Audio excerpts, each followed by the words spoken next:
Yo, it's Wizard Peak time, my favorite level.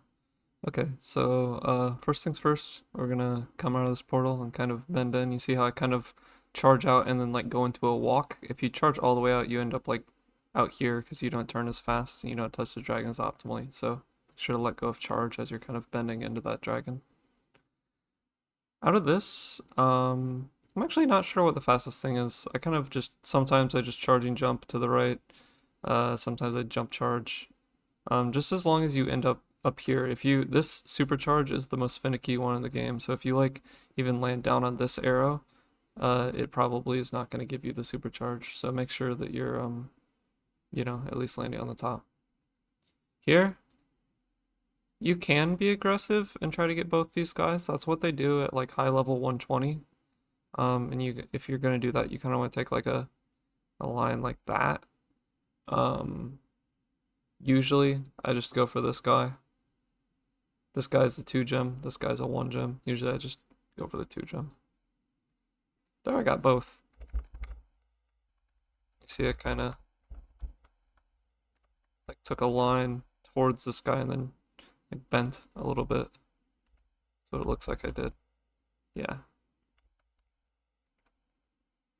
Anyway, obviously not a big deal if you're missing either one of these really, but if you're gonna get one, prioritize the 2 gem. Charge to that guy, make sure not to miss. He's 25. Down through here. This is a 25, don't miss it. And then this guy is a 10. Okay. And you're gonna actually see me get my supercharge eaten here. It's because I went a little bit too wide, I believe. Um, so you can usually actually just carry the supercharge all the way up and go in here.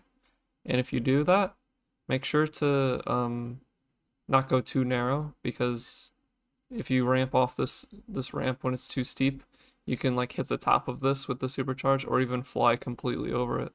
You want to take it a little wide and you'll stay flat enough to be able to supercharge right in the portal. Anyway, I got my supercharge eaten here, so I'm just gonna do quick jump charges.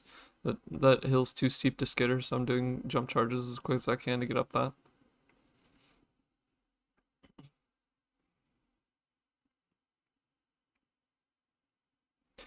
And I guess that brings up a good point. Like if you're ever practicing ILs and stuff, like especially when you're starting, I mean I guess you know yourself, but my recommendation would be to like not be super like reset heavy, like if you're just practicing, like practice recovering mistakes, because mistakes happen in a run and recovery is very very important. um Anyway, I guess I didn't even mention it. This video that we're watching is a PB I got today. Woohoo! It was Dreamweaver's exit world record, and only a 1 second PB because it was a second try rat, but it was Dreamweaver's exit world record on a second try Mama proxy. So that's pretty cool.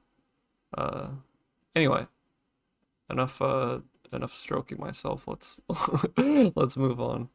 Okay, so through here, right away, the line you're gonna take is very important. You can kind of go straight a little bit, but in general, get to this guy as quick as you can, and at his right half, so you don't get held up by him too much. And this guy is going up here, and you have to be fast. This is kind of like the first time, and maybe only time we use this tech in this run. Do a charging flame jump.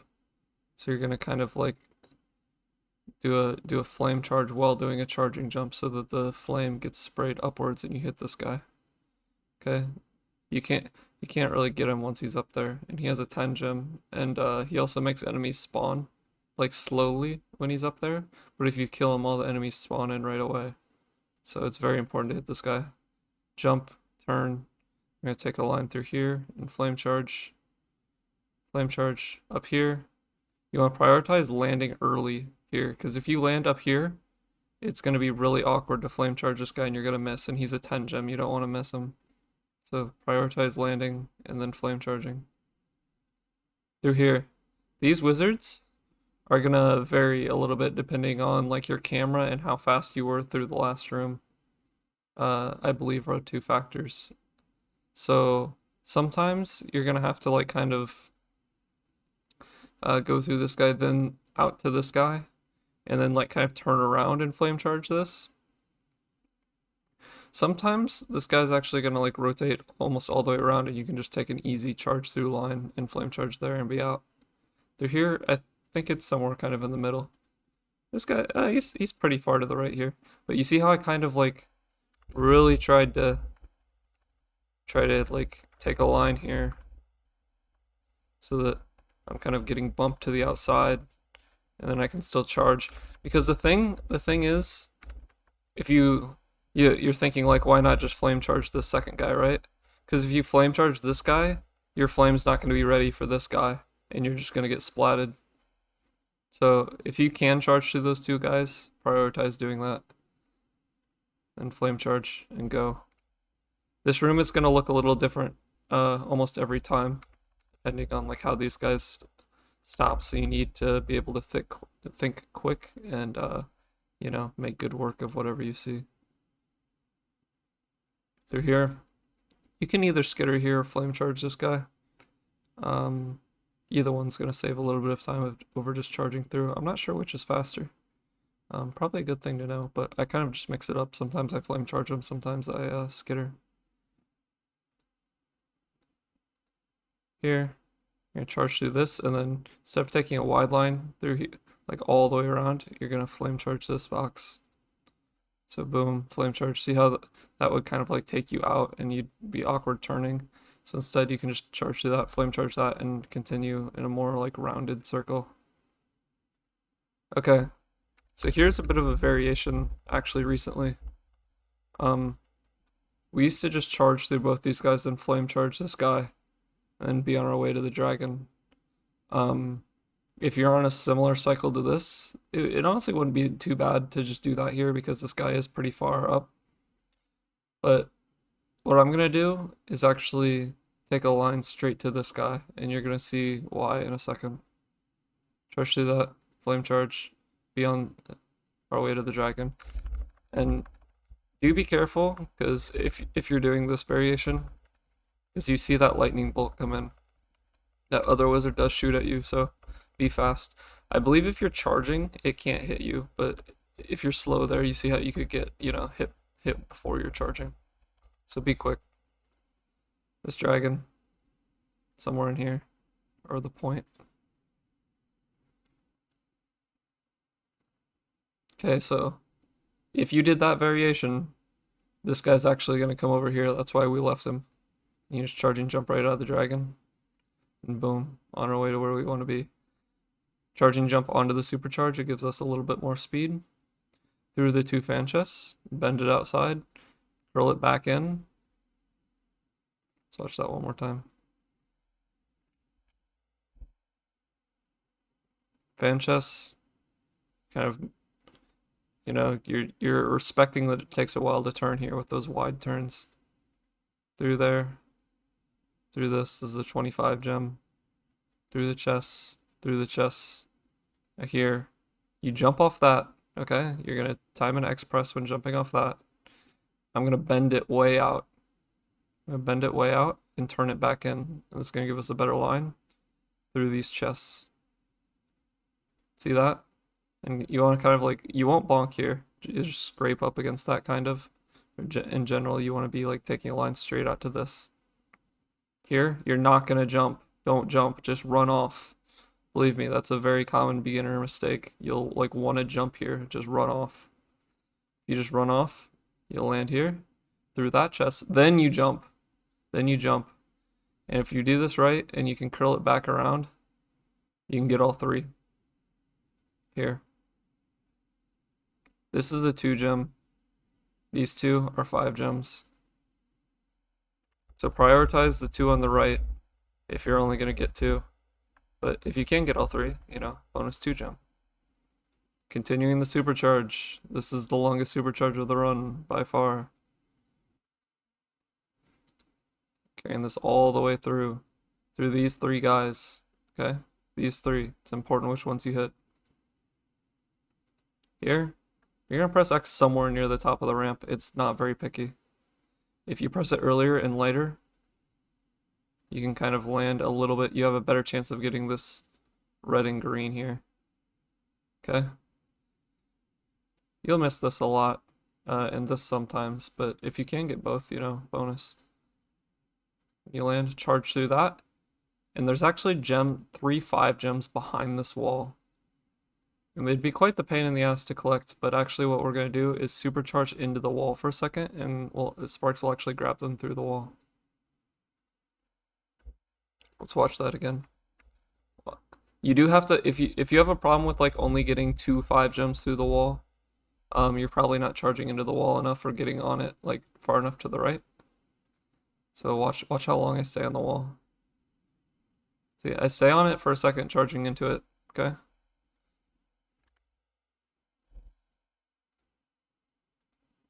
Out of that. Jump charge back through here. That's going to lead you right to this. You're going to do some quick, once again, X and flame at the same time. Just short little hops to get these. On this one, again, X flame. If you want to be aggressive, like I'm going to be here, you can charge down. If you want to take it safe, you can just land like you did for the other ones, just a slower one, and then charging jump from the ground.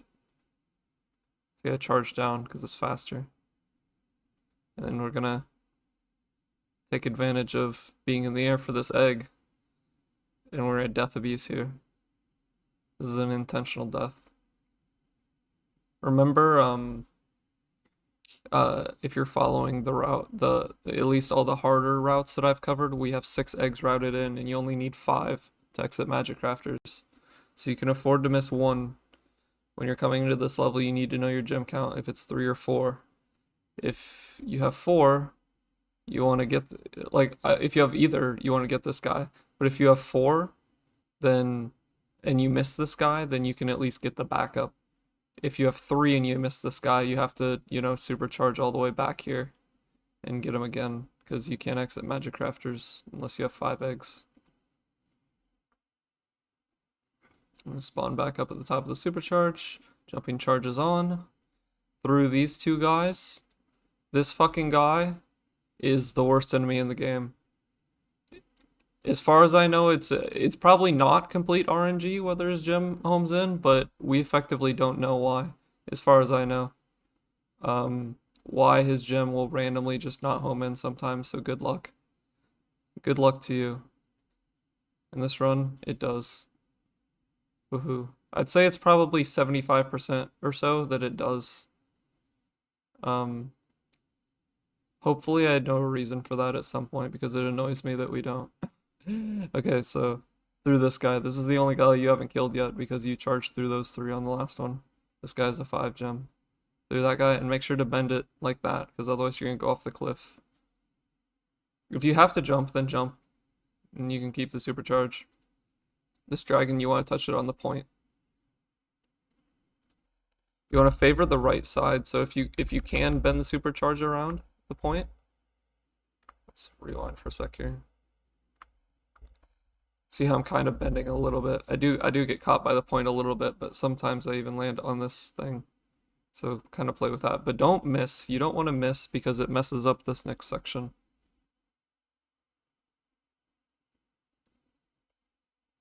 Charging jump out of this, and this guy is a wizard kind of going up the hill, and he's making enemies spawn in. He's conjuring enemies in as he goes.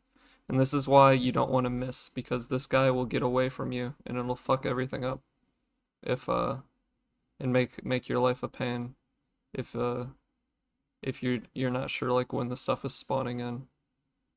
Because what you want to do is charging jump here, go through here, flame charge here. These big guys are some of the easiest enemies to flame charge in the game. So I'll point that out. Those are good flame charge practice. Okay, and then you can get this guy and beat him. Flame charge, and you do want to hesitate there for a second, kind of, because this guy takes a sec to spawn in. Not very long, but just like a few frames of waiting. Jump, flame charge this guy as you're charging through this metal guy.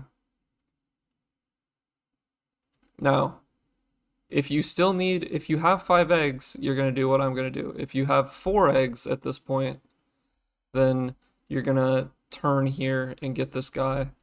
Did we even see the egg thief? Was he on screen? Yes, barely. You see him right up here at the top. He kind of circles around this pool up here. So right here is where, oh, there we go. That's a better view. You would bend it here and get a flame out, and then continue on back this way. You'd like hit him with the flame. You'd probably just have to skip the egg animation, and then well, you'd have to like skip it with X because you'd just be on the ground here. There's not really a good way to cancel if you have to get this guy. So get the flame out. Just make sure you try to go through that section fast, otherwise he's gonna like get away over here and he's gonna be a big pain to get. So try to do that section good. Charge and jump here, get the flame out before he gets away. And then this red gem, obviously if you have to get this, you'll get the red gem. But here the red gem's optional. So that's kind of like a be aware of your gem count, whether or not to get it type gem. Here, I have a solid gem count. I'm gonna bend the line and prioritize speed over gems. Now, I believe the end of this doesn't go particularly well for me, but we can still use it to learn, and I'll point out the mistakes. Here it's good. Here, I'm gonna go for a triple. This is a pretty decently high level strat. The intermediate strat is to kind of get a flame on these two, grab those two out of the air, land, and then do like an X flame on this one like you would do on a normal single spring chest. Here I'm gonna go for a triple. You see how I kind of like flick my flame across? See that as I'm jumping? Flame and turn and flick it. And then at like see how I just barely hit that last one? Because I'm prioritizing these two. If I don't quite get the flick on this one, then I can just, you know, do the intermediate strat as a backup. You know what I mean? With just these two. But I'm flicking out and then as like you see me bending back because I want to start over here. Boom. I'm gonna miss this in this run, but it feels good when you get all three. Here, I at least get the two blues. I just didn't quite go deep enough. I wanted to like I wanted to go out a little bit more and then come back through them. I think I tried to go too fast. I got there and I cut too much and cut that gem out.